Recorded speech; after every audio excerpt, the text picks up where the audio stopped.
అనంతపురం జిల్లా రాప్తాడు నియోజకవర్గానికి సంబంధించిన ఎన్నికల ఏర్పాట్లను మరియు భద్రపరిచే గదులను కౌంటింగ్ కేంద్రాలను పక్కాగా ఏర్పాటు చేయాలని రాప్తాడు అసెంబ్లీ నియోజకవర్గం సంబంధించిన ఎన్నికల సాధారణ పరిశీలకుడు దీపక్ రామచంద్ర తవేరి ఆదేశించారు.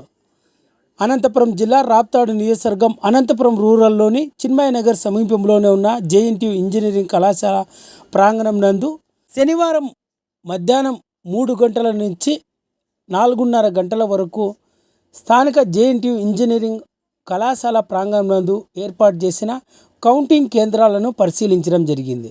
ఈ సందర్భంగా రాప్తాడు నియోజకవర్గం ఎన్నికల పరిశీలకుడు దీపక్ రామచంద్ర తవేరి మాట్లాడుతూ, రాప్తాడు నియోజకవర్గానికి సంబంధించిన ఈవీఎం భద్రపరిచే గదులను మరియు కౌంటింగ్ కేంద్రాలను మరియు పోస్టల్ బ్యాలెట్ కౌంటింగ్ కేంద్రాలను కూడా పరిశీలించడం జరిగిందన్నారు.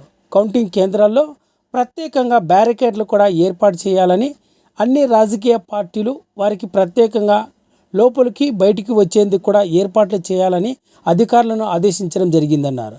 అదేవిధంగా అనంతపురం జిల్లా కలెక్టర్ మరియు ఎన్నికల అధికారి డాక్టర్ వినోద్ కుమార్తో కలిసి స్థానిక ఇంజనీరింగ్ కళాశాలలో రాప్తాడు నియోజకవర్గానికి సంబంధించిన కౌంటింగ్ కేంద్రాలను మరియు ఇతర పరిసరాలన్నింటినీ కూడా క్షుణ్ణంగా పరిశీలించడం జరిగిందని రాప్తాడు నియోజకవర్గం ఎన్నికల పరిశీలకుడు దీపక్ రామచంద్ర తవేరి పేర్కొనడం జరిగింది. ఈ కార్యక్రమంలో రాప్తాడు నియోజకవర్గానికి సంబంధించిన ఎన్నికల రిటర్నింగ్ ఆఫీసర్ వసంత్ బాబు, రాప్తాడు ఎంఆర్ఓ సీతారాం, ఇతర అధికారులంతా కూడా పాల్గొన్నారు.